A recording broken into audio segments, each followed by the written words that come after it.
تو جو انسان نیکی کی طرف قدم اٹھاتا ہے اللہ تعالیٰ کی طرف سے اجر پاتا ہے۔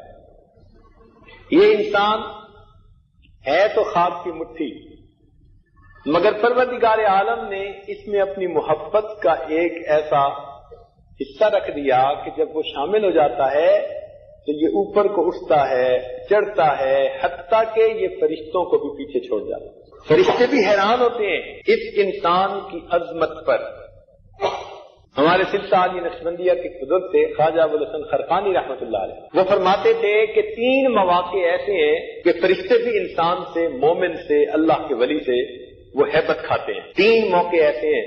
سب سے پہلی بات کہ جب ملک الموت کو حکم ہوتا ہے کہ ان کی روح کو قبض کر لیجئے، تو وہ روح تو قبض کر رہے ہوتے ہیں، لیکن جیسے بڑے قیمتی کسی چیز کو ہاتھ لگاتے ہوئے بندہ ذرا مرعوب ہوتا ہے، تو ملک الموت بھی روح نکالتے ہوئے مرعوب ہوتے ہیں اللہ کے اس دوست کو تکلیف نہ پہنچ جائے۔ اور دوسرا، جب وہ بندہ نیک اعمال کرتا ہے اور کرامن کاتبین وہ نیک اعمال اس کے نام اعمال میں لکھتے ہیں، حیران ہوتے ہیں کہ اس بندے کے ساتھ نفس کی مکاریاں بھی ہیں، شیطان بھی پیچھے پڑا ہوا ہے، کتنا عظیم انسان ہے، اتنے خلوص کے سجدے کرتا ہے، اللہ کے اعمال کرتا ہے کہ اس کے عمل پر اللہ اتنے بڑے بڑے اجر اس کو عطا فرماتے ہیں۔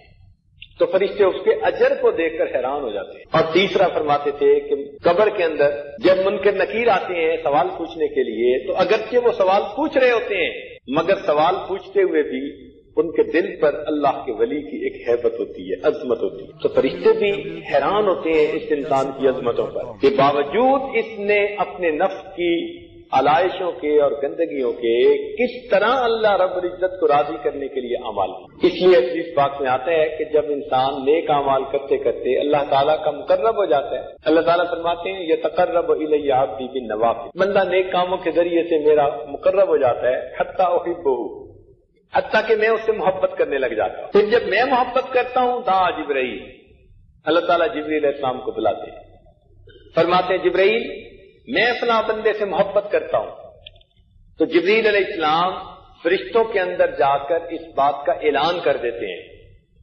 جیسے ہی اعلان ہوتا ہے سب فرشتے اس بندے سے محبت کرنی شروع کر دیتے ہیں۔ پھر جبرائیل علیہ السلام آسمان یہ دنیا پہ آتے ہیں، زمین پہ آتے ہیں، اور یہاں آ کر پھر وہی اعلان کرتے ہیں۔ اب یہ اعلان جب ہوتا ہے حدیث پاک کے الفاظ ہیں ثم یودع لہ القبول فی الارض، پھر اللہ تعالیٰ زمین میں اس کے لیے قبولیت رکھ دیتے ہیں۔ لوگ اس سے واقف نہیں ہوتے لیکن اس کے چہرے کی طرف دیکھتے ہیں تو گرویدہ ہو جاتے ہیں، محبت کرنے لگ جاتے ہیں۔ سبحان اللہ، اس کے چہرے سے اس کی مسیحائی کا پتہ چل جاتا ہے۔ اللہ تعالیٰ ایسی محبوبیت دیتے ہیں، وہ جنگل میں جا کر رہے تو منگل کا سما بن جائے، وہ غیروں میں جا کر رہے تو اپنوں کے اپنے بن جائیں۔ اللہ تعالیٰ ان کو ایسی قبولیت دے دیتے ہیں۔ حضرت انور شاہ کشمیری رحمۃ اللہ علیہ کے بارے میں آتا ہے کہ کچھ ہندوؤں نے ان کا چہرہ دیکھا، کلمہ پڑھ لیا۔ اب ان کے رشتہ داروں نے کہا کہ تم نے یہ کیا کام کیا؟ تو جب انہوں نے کہا تو ان کلمہ پڑھنے والوں نے حضرت کشمیری کے چہرے کی طرف اشارہ کر کے کہا کہ یہ چہرہ ہمیں کسی جھوٹے انسان کا چہرہ نظر نہیں آتا،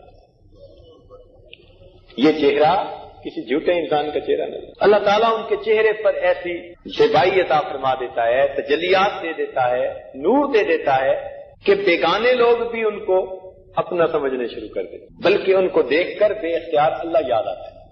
الذین اذا رؤوا ذکر اللہ، وہ بندے جن کو تم دیکھو تو تمہیں دیکھنے سے ان کو اللہ یاد آئے۔ تو یہ کون لوگ ہیں؟ جنہوں نے اپنے آپ کو بنایا، سنوارا، اپنے اوپر خیر کو غالب کر لیا۔ اور جو انسان خواہشات کے پیچھے لگ جاتا ہے، نفس اور شیطان کی اتباع کرنی شروع کر دیتا ہے، تو یہ انسان دنیا میں بھی پریشان اور آخرت کے بھی پریشان۔ خسر الدنیا والآخرہ ذالک هو الخسران المبین۔